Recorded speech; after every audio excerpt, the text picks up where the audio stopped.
All right. I just wanted to add my 2 cents to the whole Harrowing of Hell.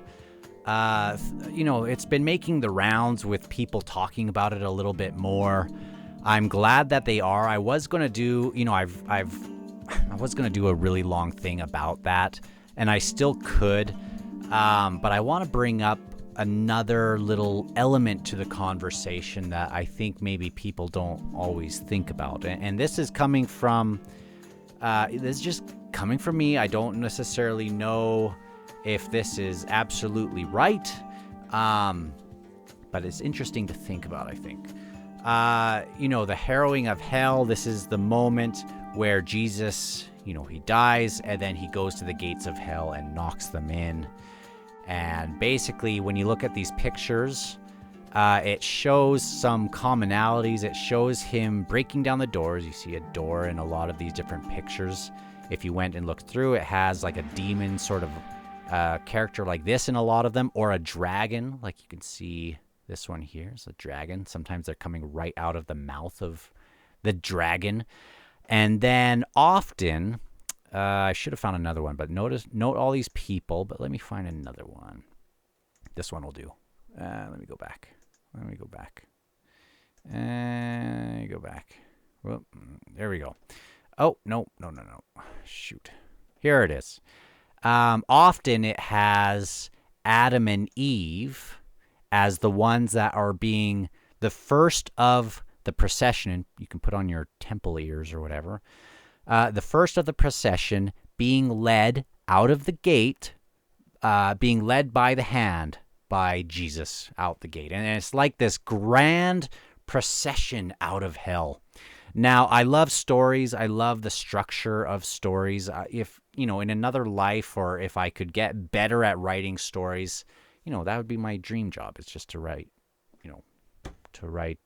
books and things like that. But the story of our progression from, if you're a member of the Church of Jesus Christ of Latter-day Saints, the war in heaven, which would be an amazing first act, and then coming here and having the choices, the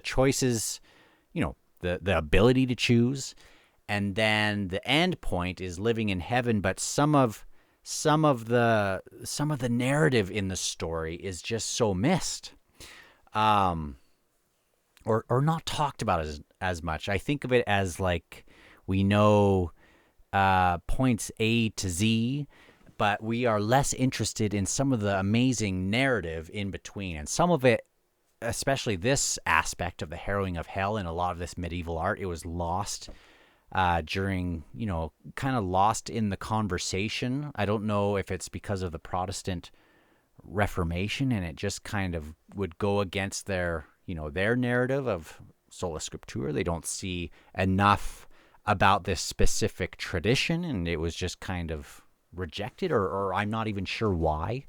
But in the understanding of a lot of people, they die and they just instantly go to heaven or hell, whether they are Anne Frank or just a baby who didn't get a chance to be baptized. Like a lot of that sort of thing about being consigned to your eternal torment or your eternal bliss, that sort of thing. But a big part of the story used to be this harrowing of hell bit, where he would blast down the gates and then lead this grand procession out, be resurrected, but also bring everyone out with him, or, that sort of thing.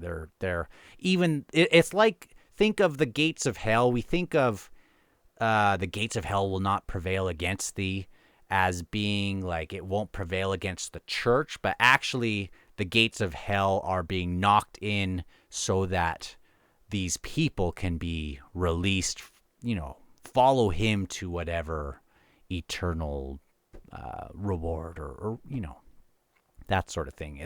It's that even though Adam and Eve have been unclean and, have sinned, and that's distanced themselves from the presence of God, and everyone who was born after that has been basically consigned to the same fate.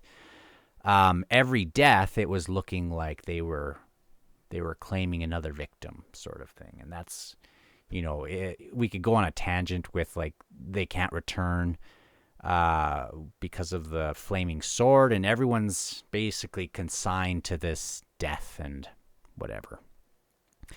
And so the victory is that no, Jesus went and he could pull people out of that fate, even if they had died. And that's a part of the beauty of the restored gospel, in my opinion. But, a lot of people don't think of this particular aspect.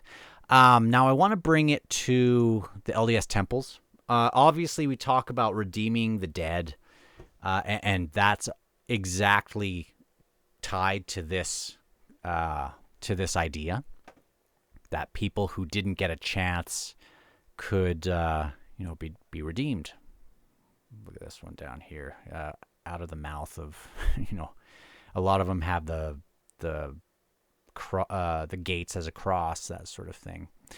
But I want to talk about these bulls at the baptistries in LDS temples, and this has always been my favorite thing about temples. I like to do baptisms the most because I like the idea of the anointings of kings and priests and whatnot. But I love the baptistry because I love the bulls. Now, when you ask, usually people will say, well, it represents the 12 tribes, and there's this font over top of it. But I do think there's more to that story, which completely goes along with this idea and goes along with our temples really well. Now, when Jesus was on the cross and said, my God, why have you forsaken me?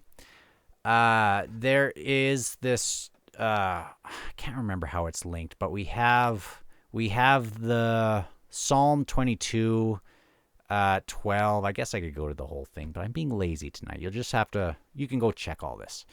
But it talks about, why have you forsaken me? Many bulls surround me. Strong bulls of Bashan encircle me.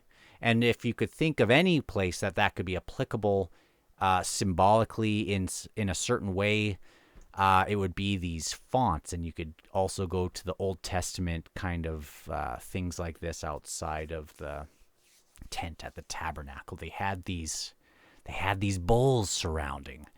And so when he's saying that, why have you forsaken me? It's kind of also connecting to this idea of the bulls surrounding. I don't know if you've read any Michael Heiser. He also goes into some of this. It's been a while since I've read, what was it? The Unseen Realm? No, is that it? Shoot, I'm being such a bad... let me make sure I have this. Michael Heiser, Unseen... Oh, it is the Unseen Realm. Sorry. Excellent, by the way. But how it might connect. There is this... the Bulls of Bashan.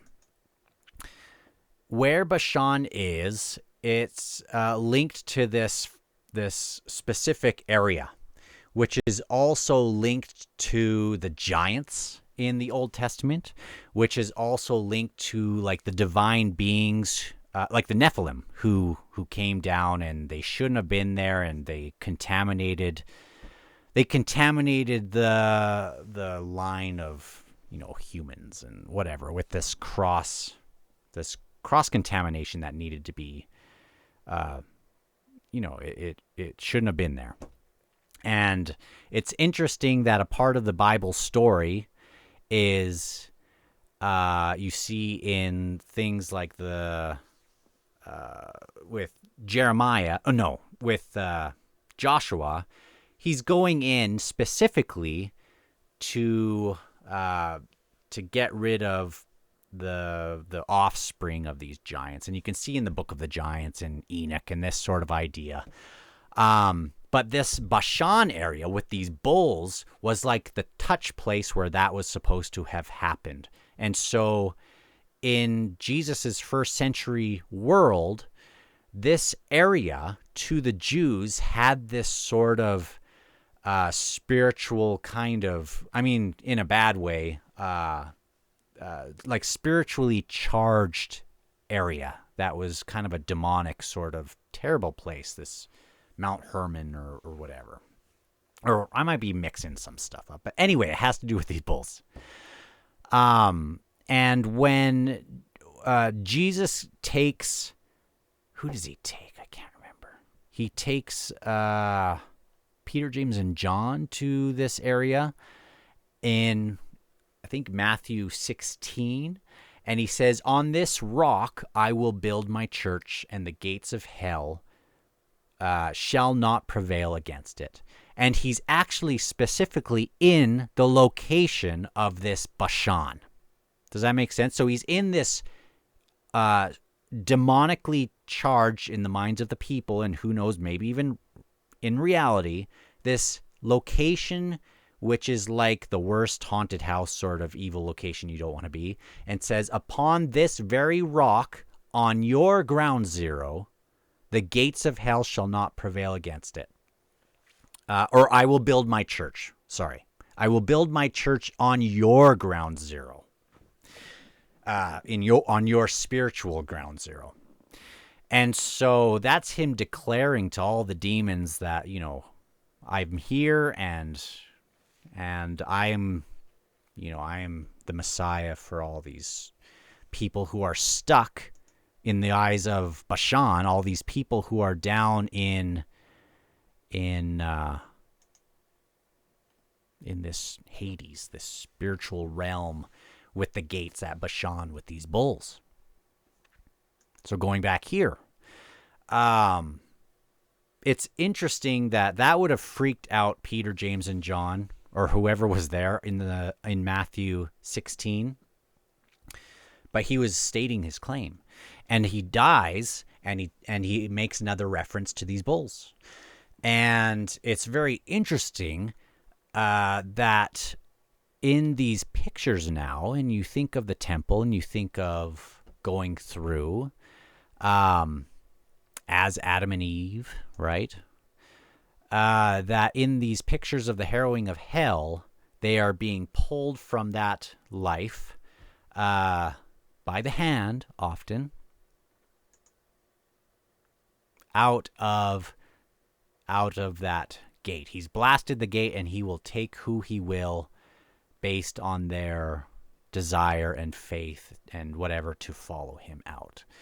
And so it's like this grand procession out of there.